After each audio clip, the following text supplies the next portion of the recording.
Silakan, Prof. Assalamualaikum warahmatullahi wabarakatuh. Waalaikumsalam. Waalaikumsalam Waalaikumsalam. warahmatullahi Jemaah wabarakatuh. Al-Hasani yang saya hormati, Alhamdulillah pada pagi yang hari ini kita mendapatkan narasumber dari topik yang berbeda seperti selama ini, yaitu tentang ada hubungan dengan sosiologi ya.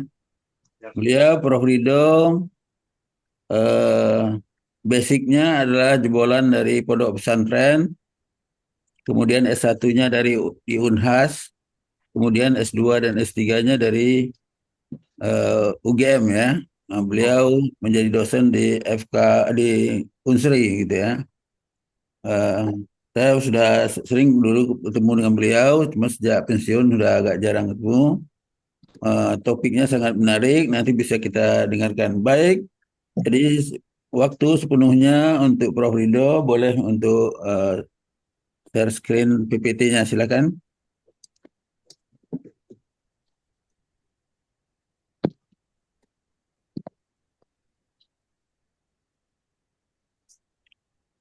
Prof. Silakan Prof. Ridho. Siapa yang menayangkannya? Gitu. Halo, Assalamualaikum. Salam. Waalaikumsalam. Prof. Silakan. Waktu dan Luasnya ya, Prof ya. Zoom-nya silakan untuk Prof. Ridho sampai nanti kita tutup jam 7 ya, gue bilang. Oh Nanti ya, kita jawab nanti ya, Pak. ini Oke. jawab. Ya. Pak, Pak Saad bisa ditanyakan ya? Atau saya tanyakan ya?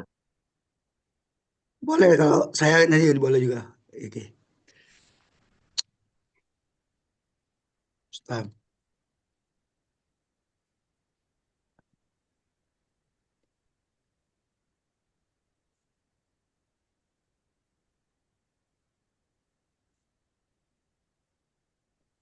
Sambil nunggu Pak Sam, Prof Ridho dulu di pesantren, Prof. Ya, Pesantren mana tuh, Prof? di Enrekang, pesantren Darul Falah ini. Di Makassar. Ya, Ah, di Enrekang, kota Enrekang. Enrekang itu Pak Berapa jam jauh lagi dari dari Makassar? Makassar. oh. Berapa jarak dari Makassar, Prof? Sekitar 220 kilo. Oh, Ya, itu Palembang Lahat gitu, Pak Prof ya.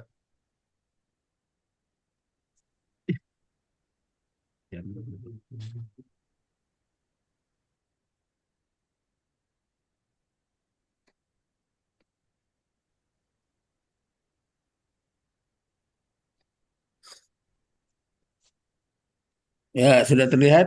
Oke, oh Belum? ya sudah. sudah. Baik, terima kasih banyak nih, Pak.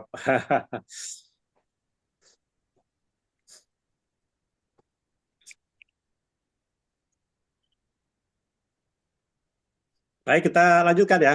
Ya, lanjut. Silakan waktu Masih sepenuhnya untuk Prof. Ridho ya. banyak yang masuk nih. Baik, saya eh, siapa lagi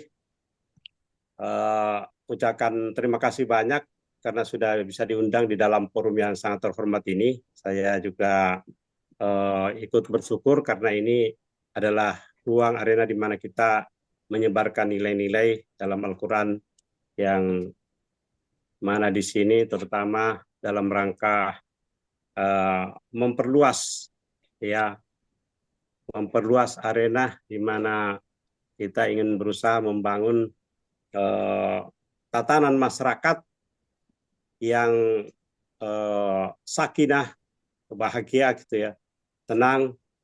Kalau bahasa Lusial itu teratur ya, order, keteraturan. Eh, dan ini tidak ada jalan lain selain daripada yang kita sebutkan tadi, karena Allah Subhanahu Wa Taala sudah memberikan petunjuk yaitu melalui Al-Quran. Dan inilah yang saya sering pakai di dalam berbagai forum, termasuk di ruang-ruang kuliah untuk mengingatkan pada mahasiswa kita berkaitan dengan apa namanya perjalanan hidup manusia ini yang harus didasarkan pada Al-Quran. Lanjut aja Pak, terus dulu.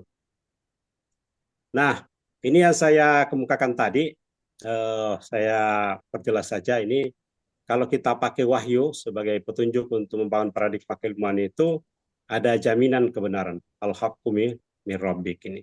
Dalam Al-Quran, kata al-haq, kebenaran itu lebih dari 200 kali disebutkan sebagai jaminan untuk manusia. Kalau Anda pakai Al-Quran, Anda akan jalannya lurus, ya, jalannya benar sesuai dengan petunjuknya ini. Dan kalau dipakai di dalam pembelajaran ini, kitabun anzalnahu ilaika litukhrijan nasa minaz-zulumati ilan nur. Kitab Al-Quran ini kami turunkan kepada Muhammad untuk membawa perubahan, yaitu dari kegelapan menuju cahaya. Cahayanya itu menuju pada jalan Allah ini. Azizil Hamid, Allah yang Maha Kuasa, yang juga Maha Terpuji. Ada banyak dalam Al-Quran, saya cantumkan di sini, nanti bisa kita pelajari bersama, karena bisa dikembangkan secara bersama. Ini saya ini memberi pengantar-pengantar saja, karena saya tahu Bapak Ibu semua ini kan orang yang sudah berpengalaman, intelektual, cendekiawan Muslim. Jadi mungkin tidak saya terlalu detail untuk menjelaskan ini. Ini pokok-pokoknya untuk bisa kita sampaikan, supaya kita bisa mengembangkannya dan menyebarkannya kepada komunitas kita. Terus lagi Pak, yang berikutnya. Langsung ya. Nah ini tadi kalau disebut jaminan kebenaran itu saya memilih beberapa poin penting ini. Yang pertama itu tentang adin, agama yang benar.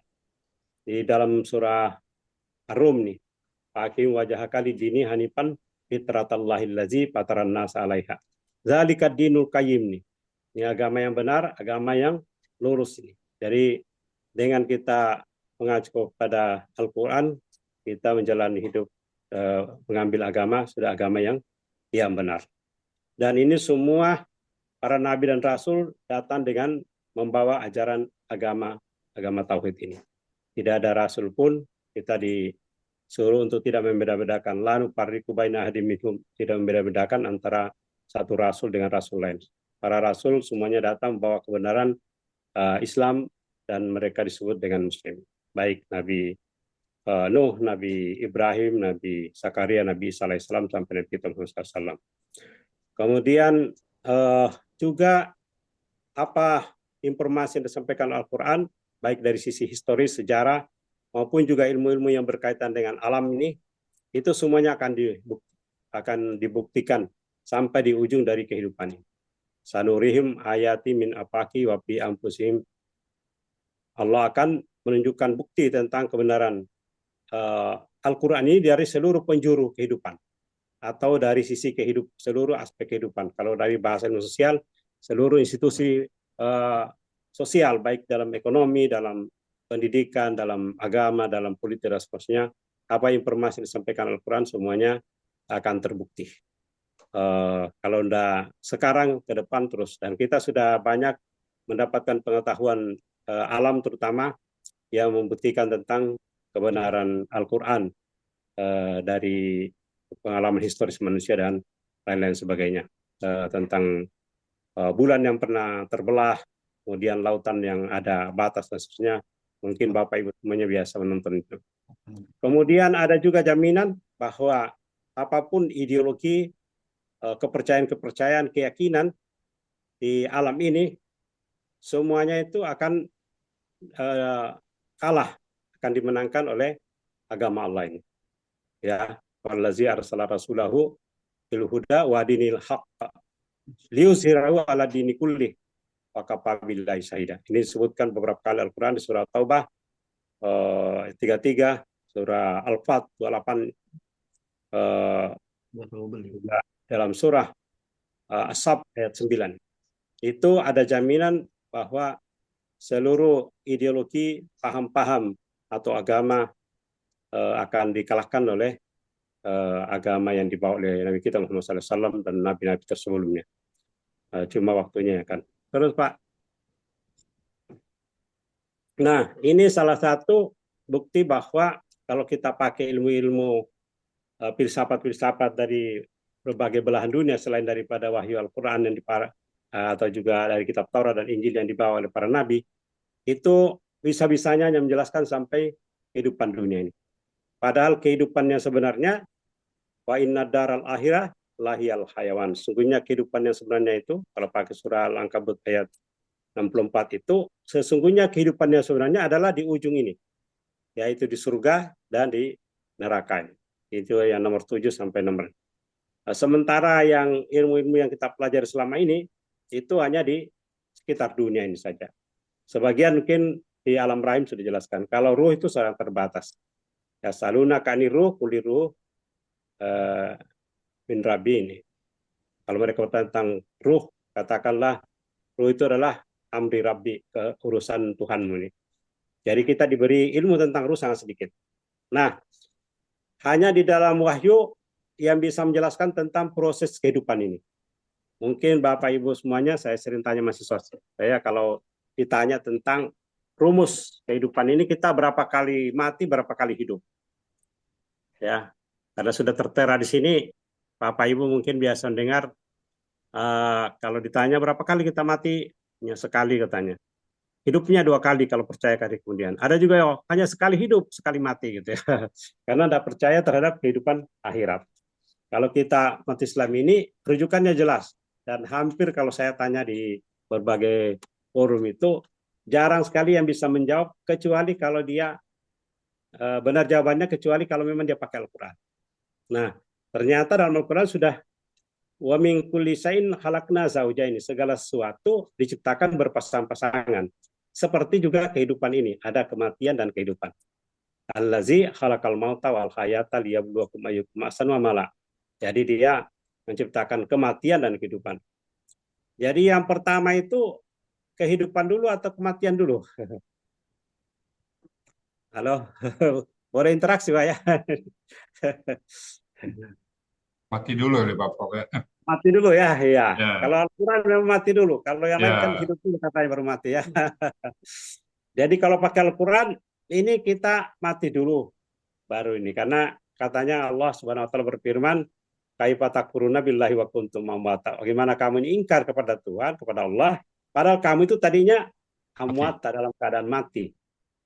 Summa yuhikum, summa yumitukum, summa yuhikum, summa ilaihi turja'un. Kemudian kami dihidupkan, kemudian dimatikan lagi, kemudian kamu hidup untuk kembali menghadap Allah ini. Jadi jelas pakai surah Al-Baqarah ini 2 kali. Dan ini ternyata ini disampaikan ketika di dunia. Pas nanti di akhirat, orang-orang yang tidak mengakui tentang 2 kali mati, 2 kali hidup itu, mereka akan mengakuinya. Ya Allah, kami telah mengakui bahwa amatanas nata ini, wahayaitanas nata ini. Bahwa engkau ya Allah, ini orang-orang kafir ya, kalau ketika dan sampai di akhirat, mereka baru mengakui tentang rumus 2 kali mati, 2 kali hidup ini. Mereka akan berkata di surah Al-Ghafir ini, ayat 11 ini, amatanas nata ini, wahayaitanas. Kami telah, engkau telah, ya Allah telah mematikan kami 2 kali, dan mematikan kami 2 kali, mematikan kami 2 kali, dan menghidupkan kami 2 kali. Adakah kembali, baik ada kesempatan bagi kami untuk kembali ke dunia. Nah, ini rumusnya tadi. Ini alam yang dijelaskan di dalam Al-Quran ini, itu ada 3 poin penting yang berbeda ini. Yang pertama itu kalau kita bergeser ke kanan ini, dari proses kehidupan itu, ada kecenderungannya ini kan makin luas dan makin lama. Pertama itu alam rahim, kita di alam rahim kan tempatnya sempit. Ketika di dunia, makin luas. Ketika sampai di Barza juga luas ini, tergantung dari amalan. Kalau dia ini sempit, sampai di pada masar itu luas tempatnya. Di surga itu seperti luasnya langit dan bumi. Neraka juga seperti langit dan bumi, sangat luas. Kemudian waktunya. Nah, karakter kedua atau ciri kedua ini, itu waktunya. Kalau kita dalam rahim, waktunya sebentar, sekitar 9 bulan, Bapak Ibu lebih paham nih. Di dunia, rata-rata kalau umat ini Muhammad sekitar 100 tahun, kalau paling banyak, ada yang lebih banyak 60-70 tahun, ada yang melewati 100. Umat-umat terdahulu 1000 tahun. Tapi di alam barza, kan lebih lama ya, Bapak Ibu semuanya ya. Ini Nabi sudah terdahulu, generasi nenek moyang kita terdahulu yang sudah meninggal, sudah ribuan tahun di alam barza, belum dibangkitkan. Nanti sampai di pada masar, lebih lama lagi. Allah menyebutkan hadis dalam salah satu sumber menyebutkan bahwa kita akan berada sebanyak selama 50.000 tahun. Nah, itu menunjukkan bahwa sangat lama proses manusia. Sampai-sampai manusia putus asa, lalu manusia berkumpul untuk meminta kepada siapa manusia pada masa ini yang bisa memohon kepada Allah agar proses kehidupan itu segera dimulai, yaitu proses manusia dihisap, ditimbang, diberi amal, catatan amal, dan seterusnya. Dan tampillah Nabi kita Muhammad SAW yang terakhir. Ketika sebelumnya sudah ditawarkan kepada Adam, pada Nabi Nuh, pada Musa, pada Isa, dan yang terakhir adalah atas permintaannya Nabi kita Muhammad SAW sebagai penghormatan. Kalau di surga, kekal khalidina fiha. Di neraka, orang-orang yang musyrik, orang kafir, tidak mengakui Allah dan juga hari kemudian, itu juga mereka kekal di sana.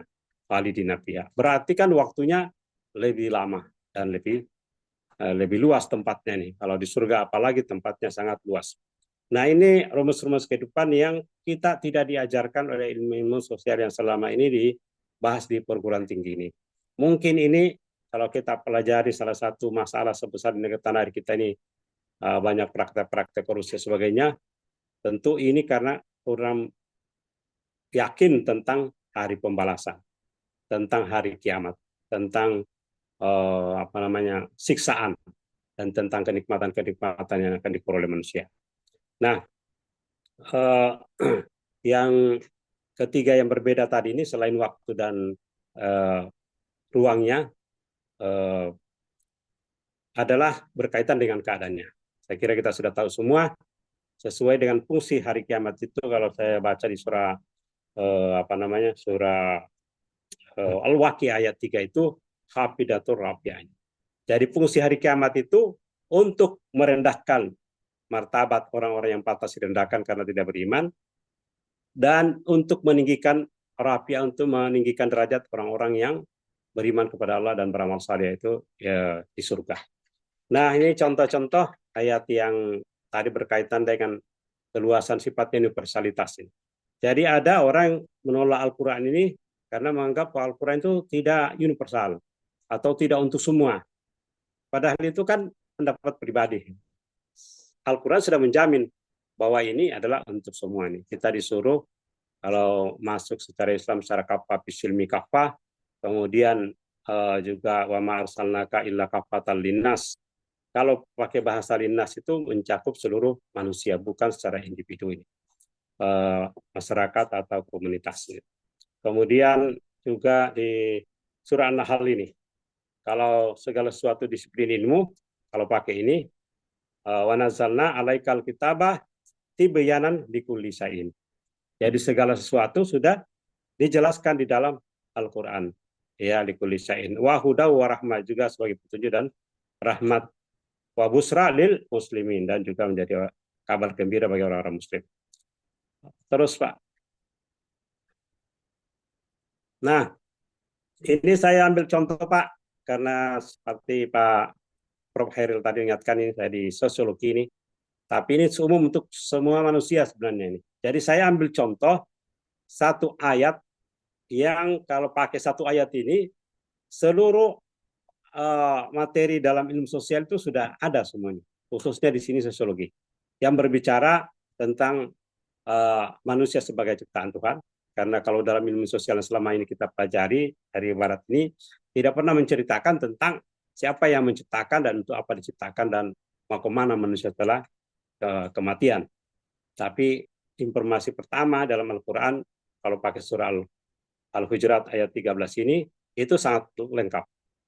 Proses penciptaan disebutkan, struktur sosialnya, proses sosialnya, struktur sosial secara global ini, masyarakat global, kemudian kehidupan yang berkelanjutan, proses kehidupan yang berkelanjutan, juga strata sosial, keutamaan manusia ini. Karena di dunia ini banyak orang mencari kehormatan, kemuliaan di dalam ilmu, ada orang mencari kemuliaan dalam harta, ada orang mencari kemuliaan, mencari kehormatan, mencari keutamaan dalam jabatan-jabatan. Nah, dalam Al-Quran sudah ada konsepnya. Juga bicara tentang perubahan dan seterusnya. Jadi saya ambil, inilah yang saya populerkan untuk di masyarakat kita ini. tentang ayat ini di surah Al-Hujurat 13 ini.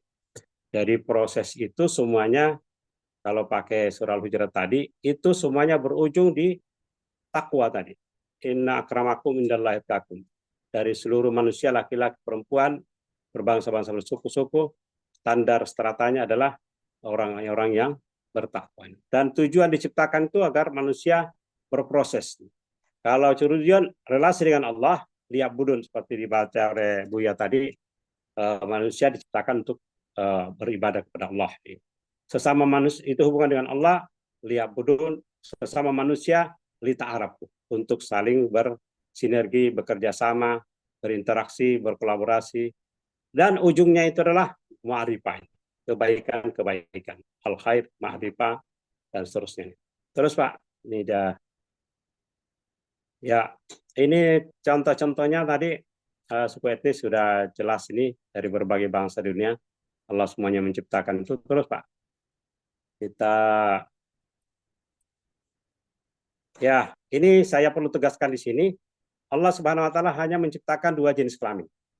Berhubung ada paham di dunia sekarang ini yang melegalkan, bahkan ada satu golongan agama yang ikut melegalkan LGBT ini.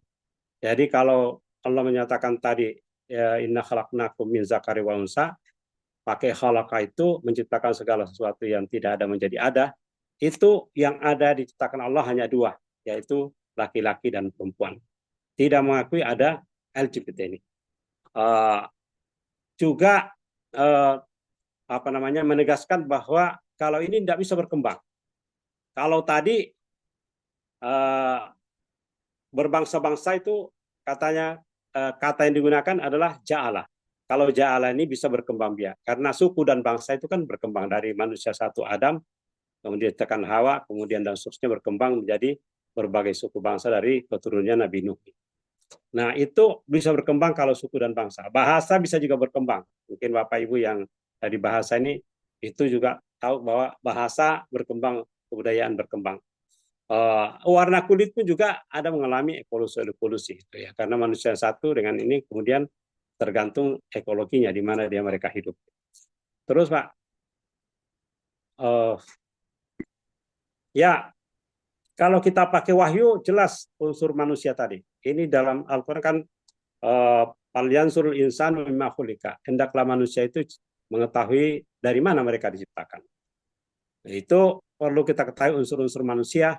Kalau pakai Al-Quran ada unsur jasadnya, ruh, akal, nafsu, kuat, kalbu, dan lain-lain. Itu ada banyak pendapat kalau pakai filsafat. Tapi ini yang dirangkum dalam Al-Quran antara lain ini. Terus Pak.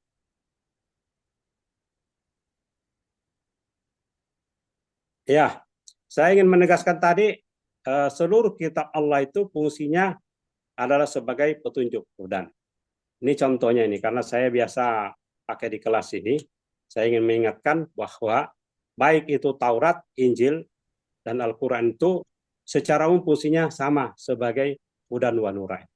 Ya, jadi ini ada di dalam surah Al-Maidah. Kalau dalam Taurat itu ayat ke-44, kalau kitab Injil ayat ke-46, pakai Al-Quran ayat 48. Nanti bisa dicerna lagi lebih lanjut. Terus lagi Pak.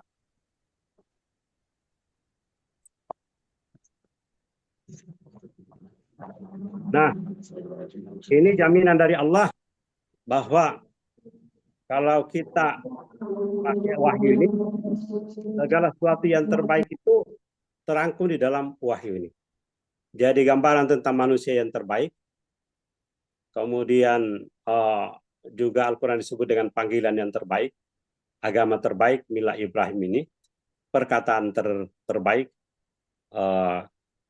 kaulan sadida.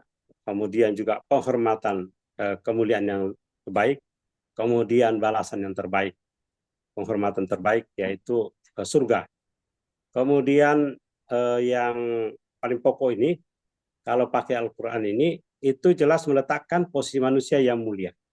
Walaqad karramna bani Adam wa hamannahum fil barri wal bahri wa razaqnahum minat thayyibat wa faddalnahum ala katsirin mimman khalaqna tabdila. Jadi kalau pakai surah Al-Isra ayat 70 ini, Allah jelas menempatkan anak cucu Adam, walaqad karramna bani Adam. Kalau dalam ilmu sosial selama ini biasanya menyebutkan memanusiakan manusia. Nah, kita masih sulit membedakan apa beda kata pertama manusia dengan kata yang kedua. Tapi kalau konsep Al-Quran menyebutkan memuliakan manusia. Dan itu Allah menjaminnya. Walaqad karramna bani Adam. Kami telah memuliakan anak cucu Adam. Dan bukti-bukti pemuliaan Allah itu selain memberi rezeki, memberi pedoman, menempatkan yang terbaik. Sampai di akhirat akan ditempatkan di tempat yang terbaik. Nah, seterusnya Pak. Ya, inilah 3 level penerimaan manusia terhadap Al-Quran. Ya, ada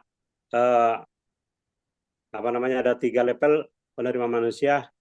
Secara umum itu Al-Quran adalah sebagai petunjuk kepada manusia. Tidak dibedakan suku bangsanya tadi, laki-laki atau perempuan, berlaku.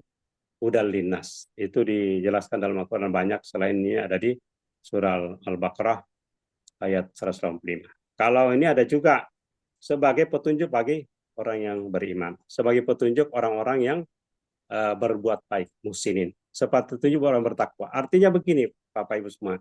Semakin kita ke bawah itu, semakin iman dan takwa makin kuat, maka fungsi petunjuk Al-Quran itu lebih maksimal. Kalau secara umum, ya untuk tatanan masyarakat secara umum, untuk petunjuk manusia. Nah, kalau kita imani, mengilmui dan mengimaninya, maka kita akan lebih fungsi Al-Quran lebih maksimal lagi terhadap kehidupan kita, dan juga pencapaian kita nanti akhirat akan lebih tinggi juga.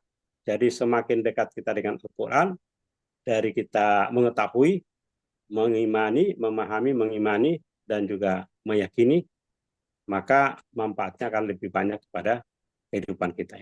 Terus Pak, mungkin cukup terus lagi. Waktunya masih hanya ya.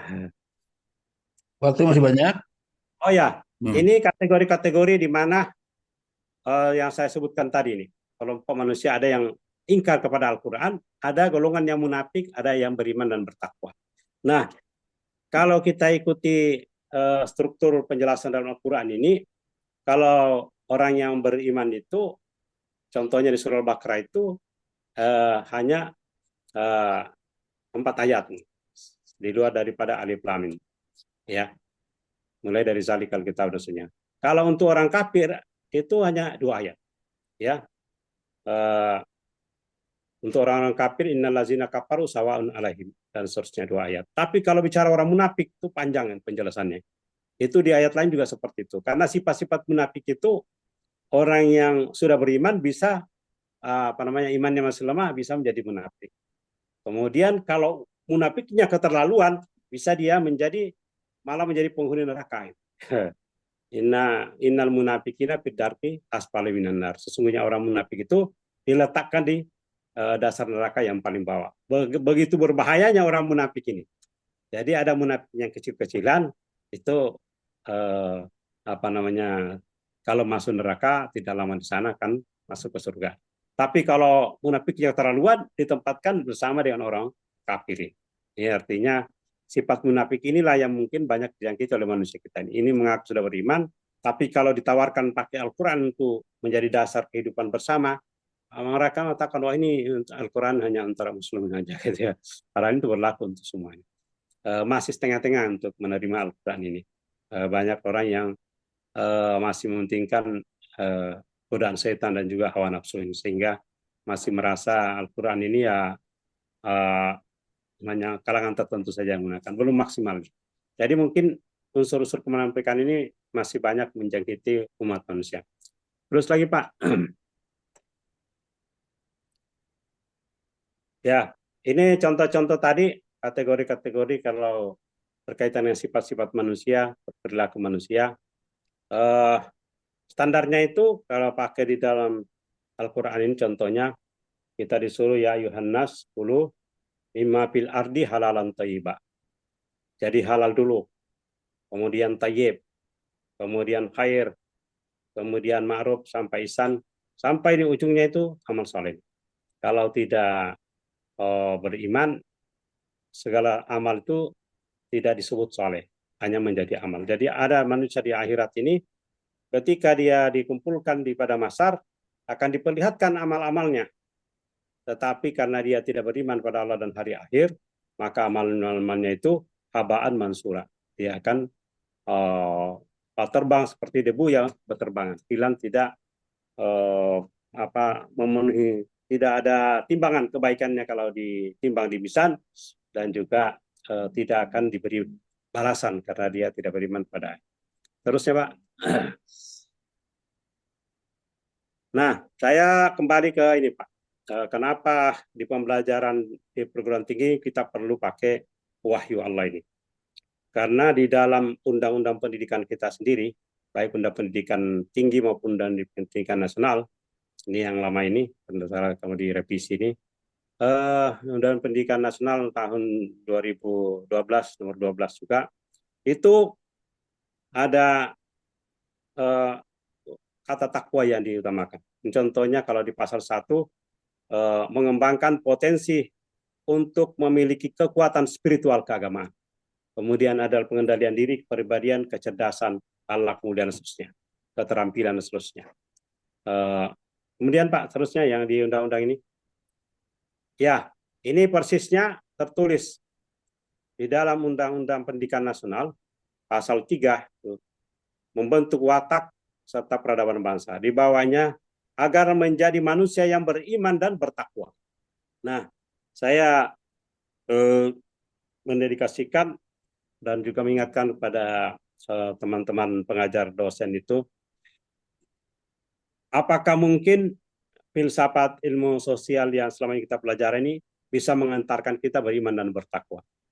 Cenderungnya itu, saya sudah mempelajari banyak para tokoh ilmu sosial itu adalah keturunan Rabi Yahudi ini, yang mereka itu berusaha untuk melencengkan ya pengetahuan ilmu yang berkembang sehingga manusia jauh dari Tuhannya. Ya, kita semakin pelajari ilmu-ilmu yang basis barat ini, itu bukannya semakin beriman, malah kita semakin ragu dengan iman kita. Bahkan ragu tentang kehidupan akhirat. Apa benar itu ada kehidupan akhirat? Karena tidak bisa dicerna. Dan ada lagi orang mengatakan, wah itu belum pernah ada orang kembali dari sana. Bisa juga dibalik ya. Karena tidak ada orang kembali berarti benar itu ada di sana gitu ya. Nyatanya tidak ada orang kembali dari akhirat ini. Ya, tidak ada orang kembali dari alam barzakh. Kalau tidak ada yang kembali berarti benar itu ada, karena tidak ada kembali kan. Kalau tidak ada kembali bilang nggak ada gitu ya. Ternyata dia tidak kembali gitu. Jadi saya berpikiran bahwa tidak bisa kita mengantarkan anak didik kita ini kalau tidak pakai wahyu, karena hanya wahyu yang menjelaskan tentang kehidupan akhirat dan juga menjelaskan tentang Allah sebagai pencipta segala sesuatu. Terus Pak, ya ini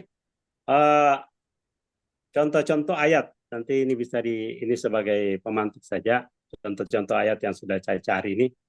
Kalau membaca tujuan pendidikan nasional kita ini, kita baru memperingatinya kemarin ini, pendidikan nasional, Hari Pendidikan Nasional, seyogianya kita merujuk pada Al-Quran untuk membangun karakter siswa dan juga agar mereka bisa menjalani hidupnya dengan benar. Berakhlak mulia secara jasmani. Ini semuanya dalam Quran sudah ada ini. Akhlak mulia, akhlak karimah ini. Baik kepada sesama manusia maupun juga kepada Allah. Contohnya ini di surah Luqman gitu ya. Surah Luqman, maaf ini. Surah Luqman ini yang pertama ini harusnya surah ke-31, maaf. Ayat 12 sampai 19 surah Luqman. Jadi hubungan dengan Allah, hubungan dengan orang tua, hubungan dengan sesama manusia, Wala tamsi fil ardi marah, jangan kamu berjalan di muka bumi dengan sombong. Ini semuanya disebutkan dalam Al-Quran. Sehat jasmani dan rohani kan. Wa nunazzilu minal Qur'ani ma huwa shifaa'un lima fis sudur. Kan Allah menurunkan Al-Quran untuk menjadi obat ya bagi apa yang dalam dada manusia fis sudur, yaitu kalbu ini. Al-Quran juga menjelaskan tentang apa yang disebut dengan mendalam ilmunya. Banyak kita mengatakan mendalam ilmunya. Ternyata disebut mendalam ilmunya itu apabila ada unsur iman di dalam. Warasihuna fil ilmi yaquluna amanah bih ulumi indi rabbina. Wa ma yazakkaru illa ulul albab. Contohnya surah Al-Imran ayat 7. Ini kalau disebut mendalam ilmunya harus disertai dengan iman. Kalau orang mendalam ilmunya adalah ada imannya. Kalau tidak ada imannya, mungkin orang mengatakan pendidikannya tinggi gitu ya, tapi tidak mendalam. Kalau pakai Al-Quran dia tidak bilang tinggi ini. Tapi kita kan pakai pendidikan tinggi ya, bukan pendidikan mendalam gitu ya. Dalam Al-Quran disebut ar-rasifuna fil ilmi, yang mendalam ilmunya. Baik di surah Nisa maupun juga di surah ini contoh-contohnya.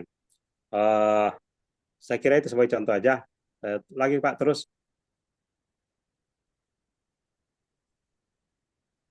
Ya, ini saya ambil contoh Pak, yang berkaitan dengan para filsuf yang mendefinisikan tentang manusia. Nanti kita bandingkan dengan Al-Quran, yang antara lain ini ya, ada yang menyebutkan, kalau pakai Aristoteles nih, manusia hewan yang berakal sehat. Kalau dia hewan, kalau bahasa Al-Quran kan hewan ya hewan. Kalau hewan, tanaman diciptakan dari air. Kalau manusia diciptakan dari tanah gitu ya. Kemudian kalau dulu ada, saya itu walaupun ada perdebatan ada yang tidak mengakui kalau ada teori evolusi. Jadi pertanyaannya begini Pak, mungkin ini pertanyaan yang menarik.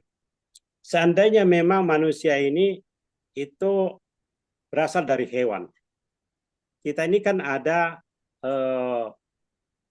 petunjuk dalam agama kita mengatakan bahwa ketika manusia ini balik, itu baru dinilai amal baik dan buruknya oleh malaikat yang mendampingi di kiri dan kanannya. Itu baru dinilai.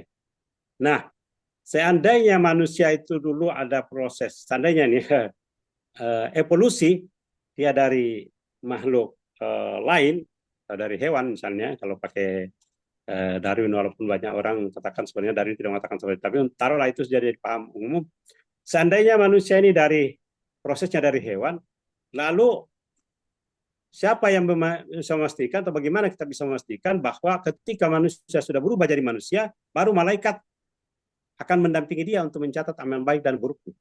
Kalau Al-Quran kan jelas, dia pada usia balik untuk laki-laki yang sudah bermimpi atau perempuan kalau sudah datang bulan. Nah itu sangat jelas. Tapi kalau ada masa ketika itu dulunya dia hewan lalu jadi manusia, nanti ada perdebatan itu kalau di akhirat. Ini lucu-lucuan aja gitu. Berarti manusia nanti yang pernah mengalami evolusi itu akan berkata kalau dia tidak beriman di akhirat, lalu dia berkata, waktu itu saya belum manusia, saya masih hewan gitu ya. Jadi jangan saya disiksa karena saya waktu itu sesuai dengan teori yang ini tadi itu belum menjadi manusia gitu.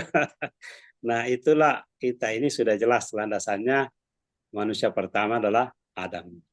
Ya, ya Yohanes itu Allah ciptakan dari manusia, dari makhluk yang satu yaitu Adam, penjelasan.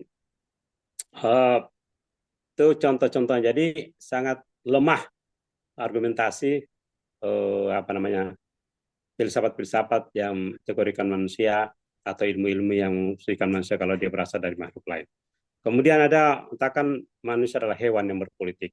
Ada Homo fiber, Homo sapiens dan seterusnya ini. Banyak sekali nih kekeliruan. Dan kalau ini kita pakai kalau manusia makhluk ekonomikus ini hanya urusi kebutuhan. Pakai teori Karl Marx juga seperti itu materi. Padahal manusia itu materi itu hanya sebagai instrumen kehidupan, penjalan kehidupan. Terus Pak, saya kira contoh-contoh aja yang ini. Nah ini juga ada hewan rasional, Homo fiber, hewan yang melakukan pekerjaan dan seterusnya.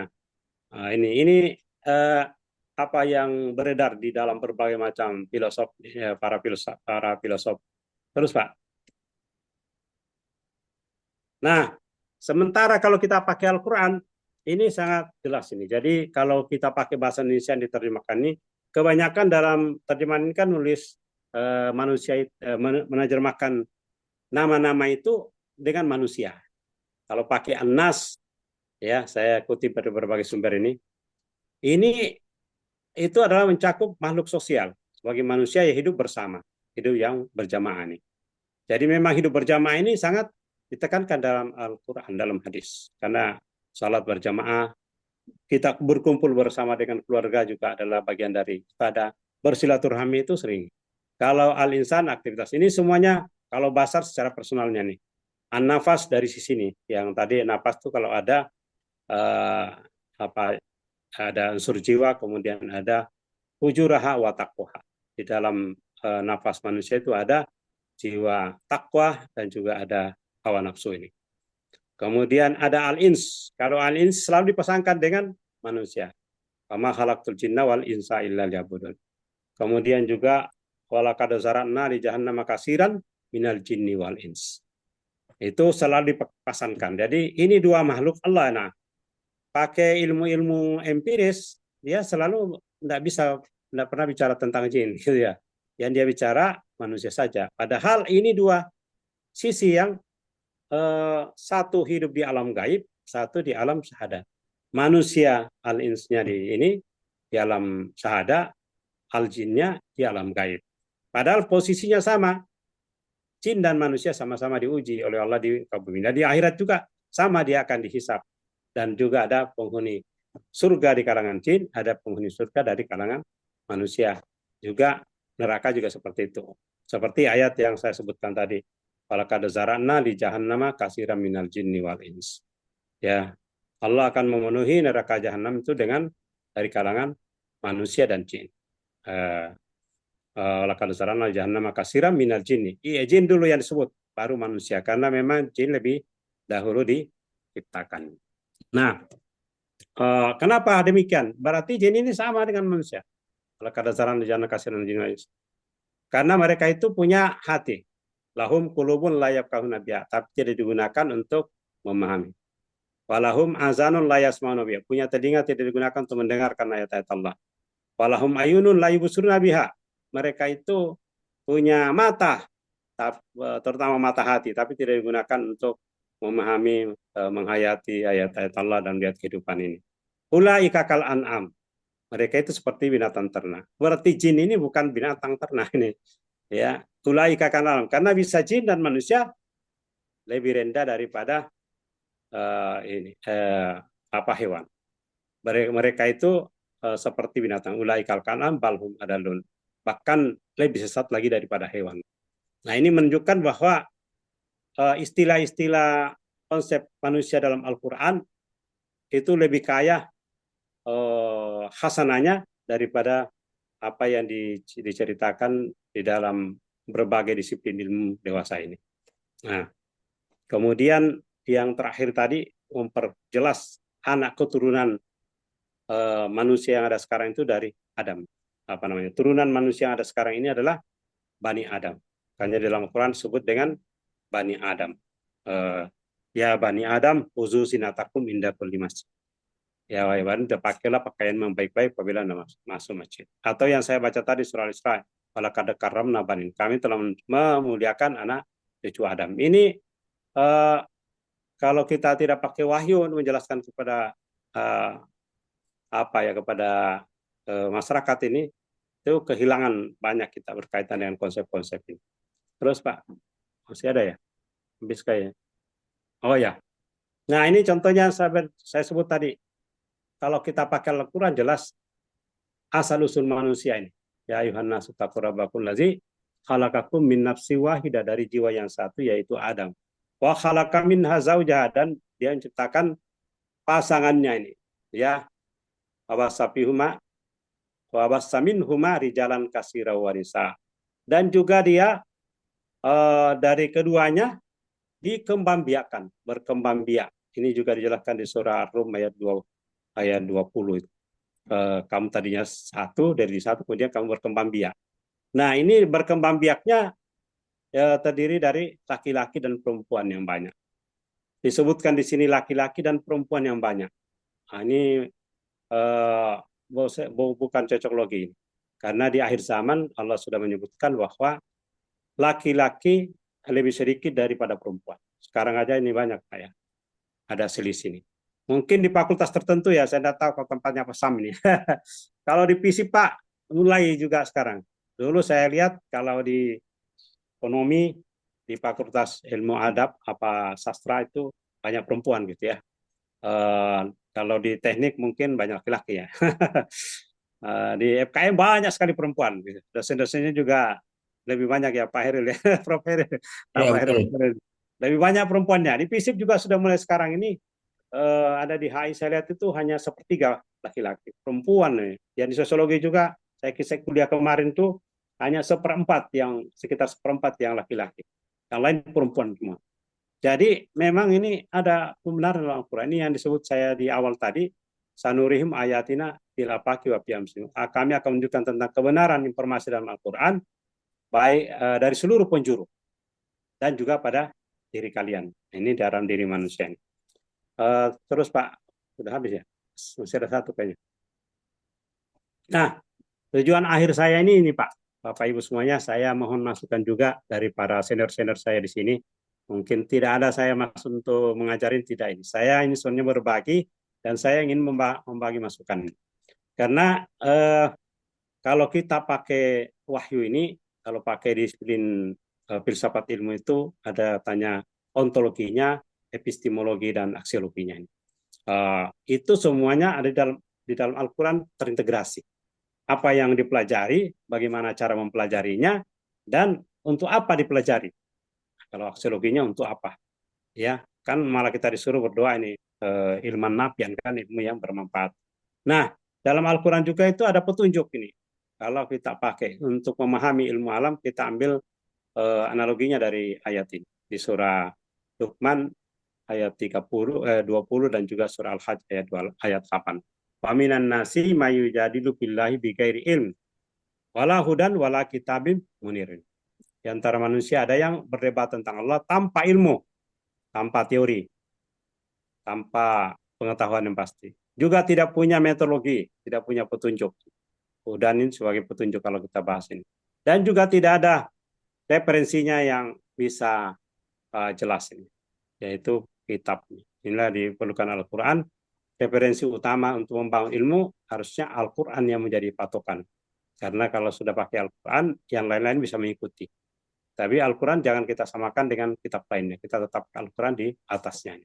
Jadi kalau kita pakai ini, bisa juga ini ditanyakan sama mahasiswa ini. Kalau ujian, soalnya saya tanya ini, dengan analogi ini. Kalau Anda riset itu menggunakan teori apa metodenya, dan apa referensinya. Wah, ini sudah standar dalam dunia ilmu seperti ini. Nah, berarti kalau kita pakai Al-Quran, itu jelas sekali bahwa sudah banyak petunjuk yang mengarahkan kita untuk mendalami ini supaya masuk kategori tadi ar-rasihuna fil ilmi, yang mendalam ilmunya adalah mengatakan baik ayat muhkamat maupun mutasabihat atau ayat kauliyah maupun ayat kauniyah, itu semuanya adalah ayat-ayat Allah supaya manusia inna bizalika laayatil liqaumin yatafakkarun, inna bizalika liqaumin yasmaun, inna bizalika laayatil lil alimin, inna bizalika laayatil liqaumin yaqilun. Jadi unsur pemikiran, fungsi pendengaran, penglihatan, intuisi sampai kepada keyakinan, itu sudah terangkum di dalam metodologi Al-Quran. Contohnya saya baca tadi ada di surah Rum mulai dari ayat 20, 21, 22, 23, 24 sampai 25. Mungkin ini aja sebagai pengantar diskusi. Mohon maaf kalau panjang lebar. Saya juga mohon maaf kalau ada yang kurang jelas. Sekali lagi saya sampaikan bahwa saya ini menyampaikan ini ingin mendapatkan masukan yang banyak dari Bapak Ibu semua supaya saya bisa mengembangkannya ini untuk di Rusia dan di Indonesia, dan insya Allah saya akan terus mendakwakannya kepada teman-teman saya yang dosen-dosen baik di Unsri maupun di insya Allah tanggal 19 akan menyampaikan juga materi-materi seperti ini di Universitas Tengku Umar di Melabu, Aceh. Demikian apa yang bisa saya sampaikan. Mohon maaf kalau terlalu berlebihan dan kurang meyakinkan. Insya Allah kalau kita niat baik, insya Allah kita akan dapat faedah manfaat dari sana. Saya akhiri. Alhamdulillahirrahmanirrahim. Assalamualaikum warahmatullahi wabarakatuh. Waalaikumsalam warahmatullahi wabarakatuh. Baik, terima kasih Prof. Jadi Ya, kami sangat tercerahkan, banyak hal-hal yang baru, dan mudah-mudahan kita semuanya kembali ke tadi ya ayat-ayat kauliyahnya tadi, jangan hanya kauniyahnya saja. ya, Baik.